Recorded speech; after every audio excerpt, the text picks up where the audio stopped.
Empire. I have with me today my man Harvey Graham. What's up, Harv? Good to see you again. How you doing, brother? I'm doing well. Awesome. So I had the good fortune vis-a-vis Chris Krohn's foundation to spend some days with Harvey in the Ukraine. Is your footprint becoming stronger inside of the Ukraine? Is it becoming more challenging? Like, what does that dynamic look like, even from when I was there a month ago? Yeah, for us, like, if you put it in a business context, we've just got like a very good product offering, right? Like, we've just built something that a lot of other people cannot do. Yeah. And we've done a really, really good job building it. And that within itself generates some network effects, right? Like, if you have a good product to sell, like, you can sell it, right? Speaking of salespeople. Within Ukraine, like, the results have been clear. Like, we've gone into Pokrovsk, Lysychansk, just the outskirts of Severodonetsk, right? Like, the evacuations team has literally been there alongside the Ukrainian army, taking people out at the last moment. And that is expanding. In terms of the size of the teams, we're up to 4 allied extract teams and 1 contracted Mozart group evacuation team. We plan to expand that even further, but obviously it is very expensive. Churn through vehicles. Volunteers are volunteers. They don't get salaries while they're there, but we do pay for their food, we pay for their hotels, everything else, right? We look after them. We also pay insurance costs. So if the worst happens, their families will be looked after. So we did manage to negotiate that. There's also the idea that, yes, it's very expensive to have these teams and evacuate these people, and it's not generating a lot of volume. But the other side of Allied Extract is we do generate a lot of volume. So we can look at sponsoring an orphan. Like, we have a series of orphanages, and we are expanding that network weekly. If I keep up, I think this morning I just signed off on another one. And we're looking at about $10 a week to keep an orphan going. So obviously, the more money we raise, the more money we can pump in there. And that's, like, as you saw with the orphanage you visited, like, they knew us, they'd seen us before, like they knew my guys, right? Like we're generating that personal relationship before we're just throwing money toward them. So that, like, chain of custody for the funding and for the aid is very clear. So that's one of the reasons. And one of the cash injections that Krohn Breakthrough Foundation did was the orphanage you visited. The Krohn Breakthrough, we were able to support that for 6 months.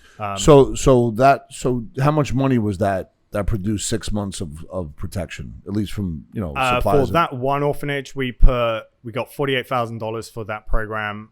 We bought the yellow vehicle I tagged you on Instagram for with part of that. It was a little under $10,000, and then and just so we're clear, how many people for that 48 grand was in that orphanage? I don't remember the number, but that's so that orphanage varies. That goes up from about 60 to 80 people. And 48,000 for 6 months covered that. That's incredible. Wow. And we bought the vehicle, which we can then use to do resupply runs to other orphanages. So part of that went to supporting those families that were there that you met. Like, they had some pretty harrowing stories.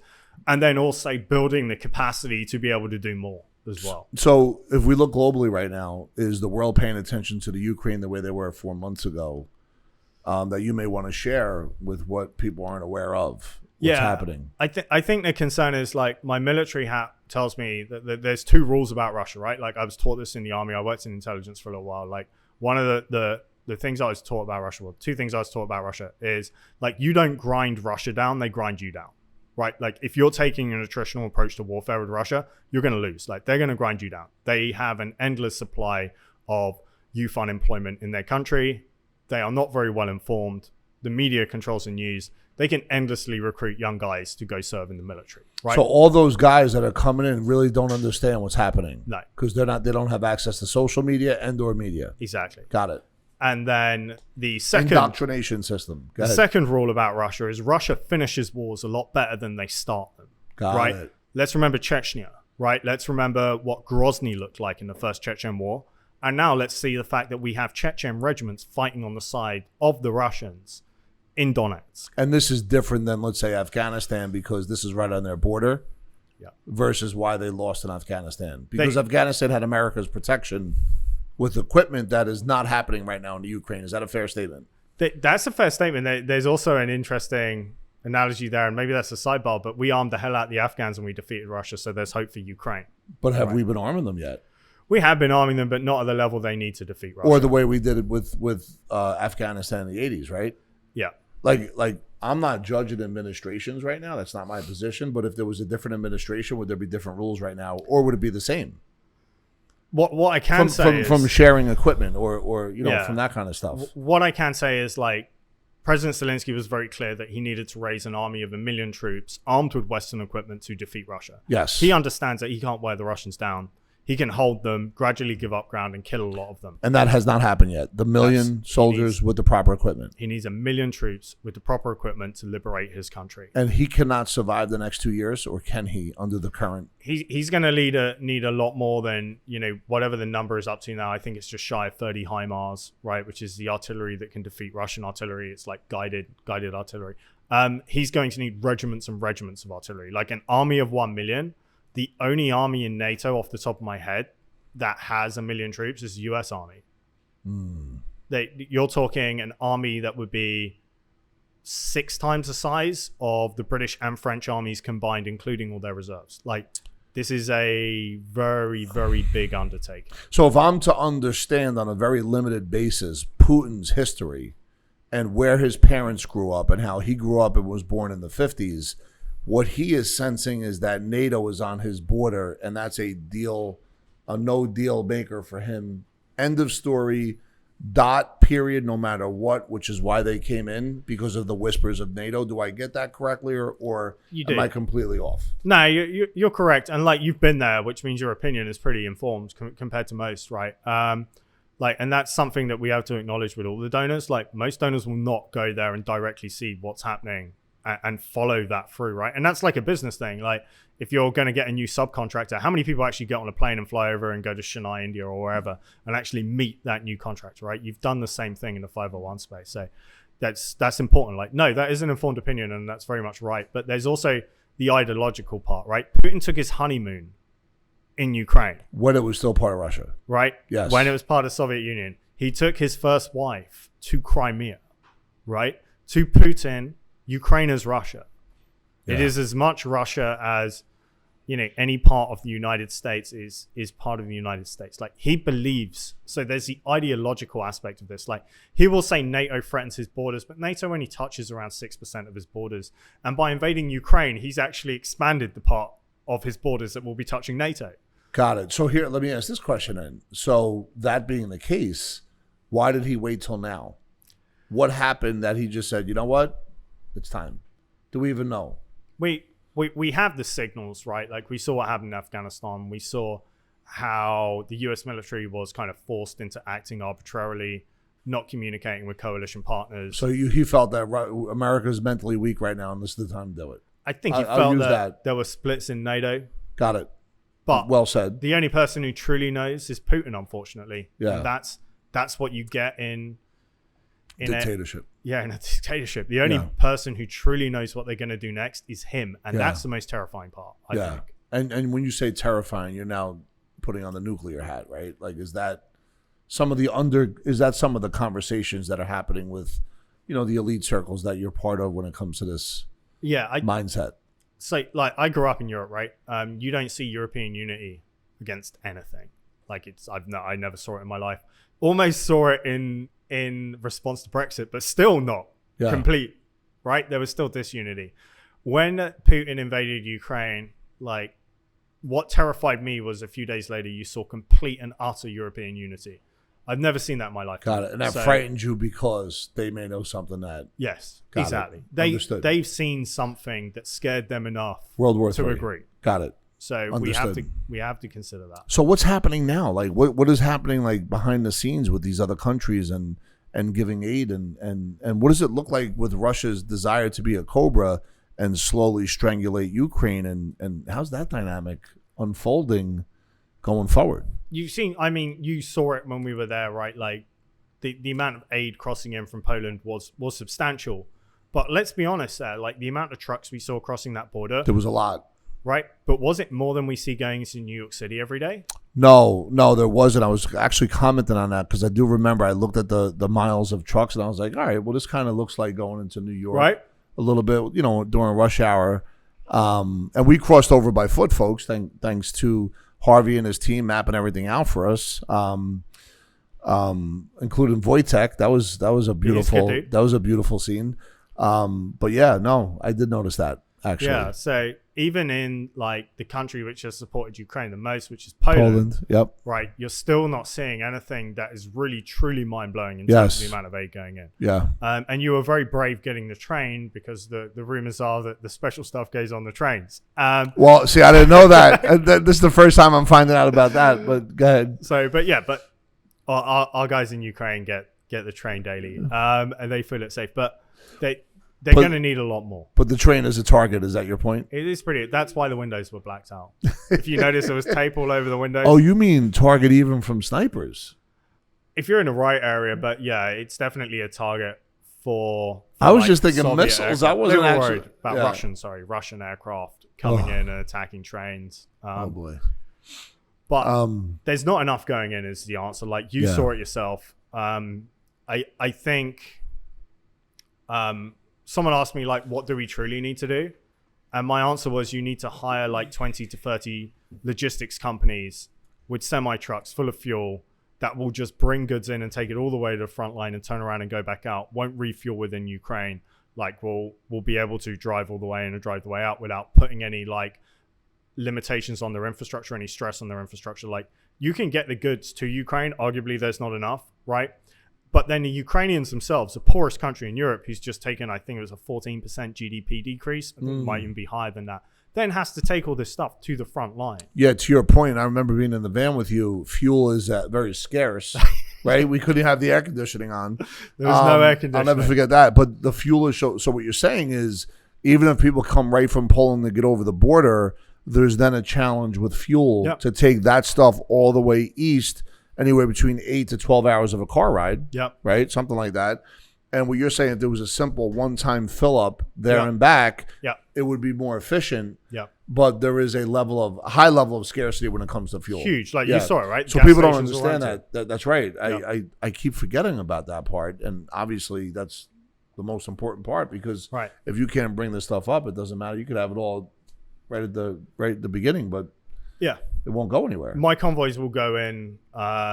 They drive all the way from Poland all the way down to Dnipro, Kramatorsk. So they go, to so what's the fuel solution? They fill up 6 or 7 jerry cans full of diesel in the back of their vehicles. So that's it though, right? They can pick it up locally, but part of the thing that we're very conscious of is we don't want to be a strain upon Ukraine. Like we don't want to be an extra mouth to feed. We don't want to be taking gas from their gas stations, etc., unless we have to. So we try to minimize our footprint in a way where we're kind of making things better. We're not being a strain on them. So people that live in the Ukraine that have cars, it's not like they can go fill up their truck every 3 or 4 days, right? They have to be scarce on even how they use their own fuel. Yeah, I mean, it's great for getting your steps in. If you're in a major city, but if you're in a countryside, it's pretty dire. So these folks, let me ask you this, are they going to struggle through the next winter? Yeah, I mean, they're going to struggle for the next 6-7 winters if we look at how long wars last. And we think it could last that long, right? Yeah. And how long were the other wars that Russia just recently had? I mean, look at Syria. Russia's been fighting in Syria for years. Yeah. We can look at the Chechen wars, right? First Chechen war, second Chechen war. How long was it? Well, arguably, they're still ongoing at a counterinsurgency level. So you're talking over a decade. The intervention in Georgia was fairly short, but that was, a lot of people argue that was a test. And the Russians are still stoking troubles in Abkhazia as well. So this is a war that could last for years.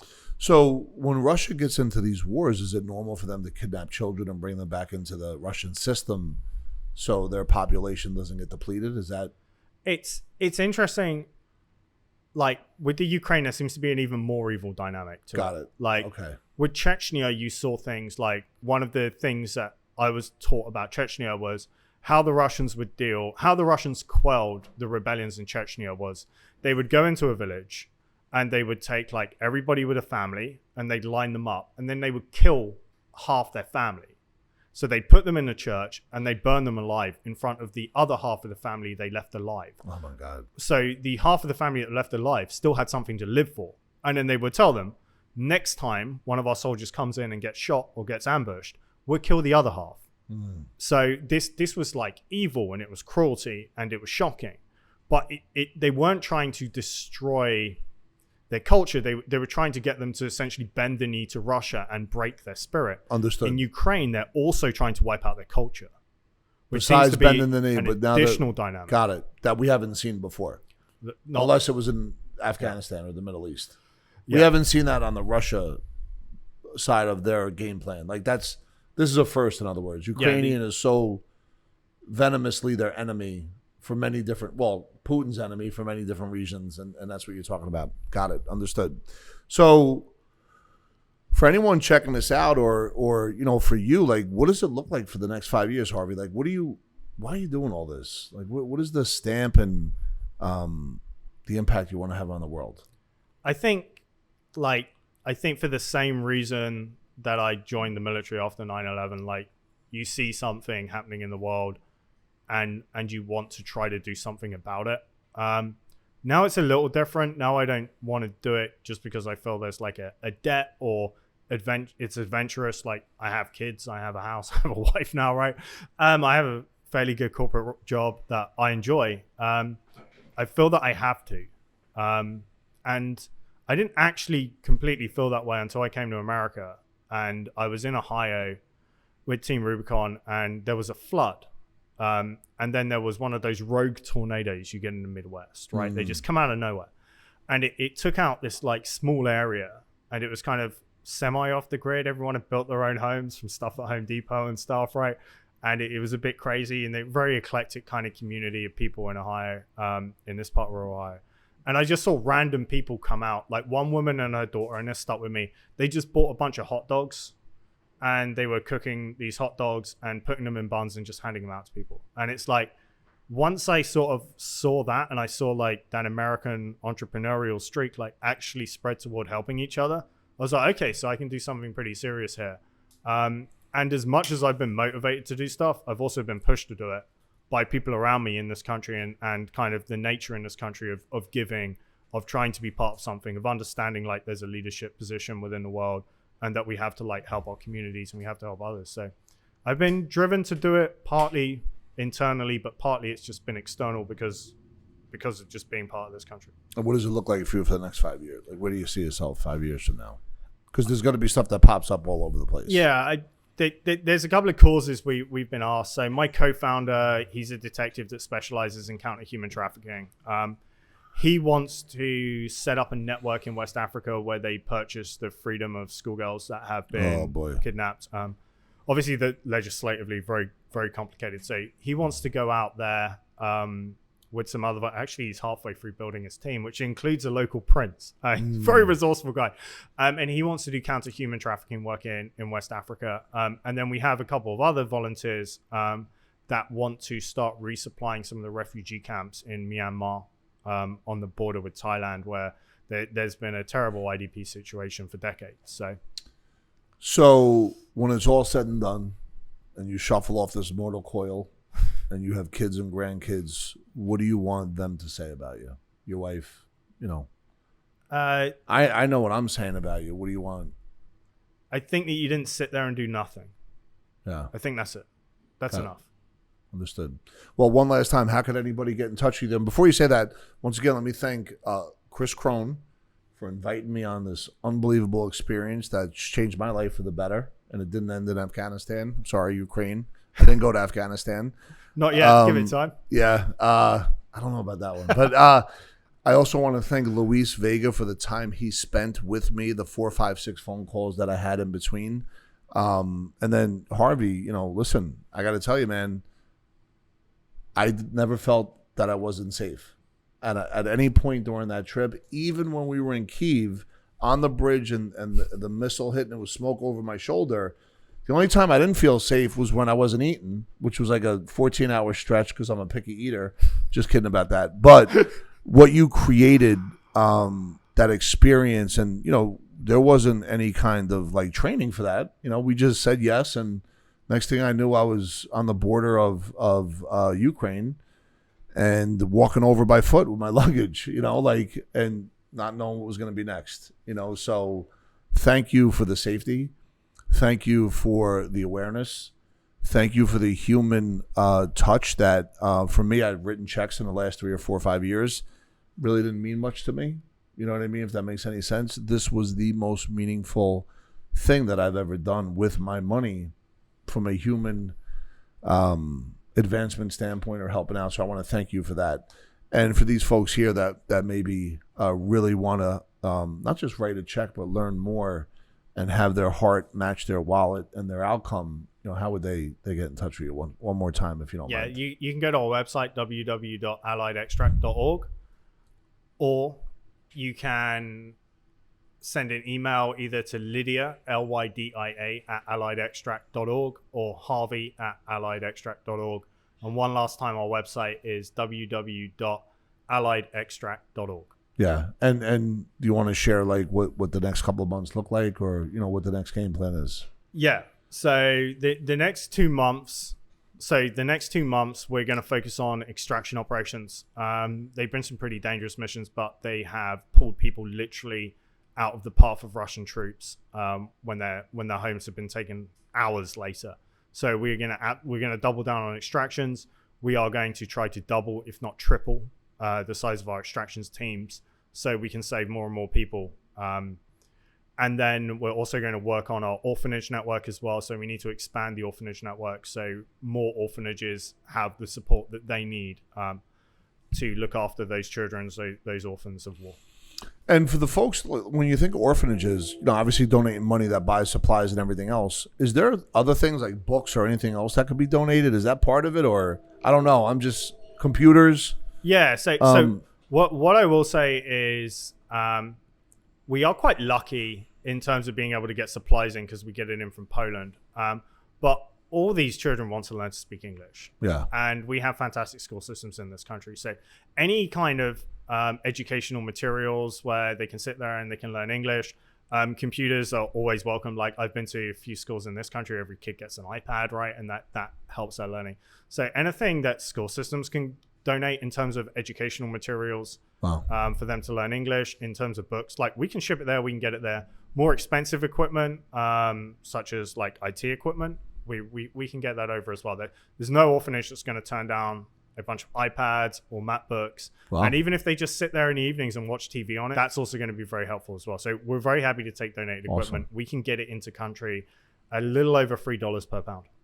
Well, awesome. Thank you once again, Harvey Graham, the founder of Allied Extract. Heroic, unique identity goes back to when he joined the military as a young person, age 18, 17 years old after 9/11, while coming from England. Spent a lot of time in the Middle East from let's say 2002 up to 2010, 11. Got married, started a family, was in and out of different businesses. So a big business, so a small business.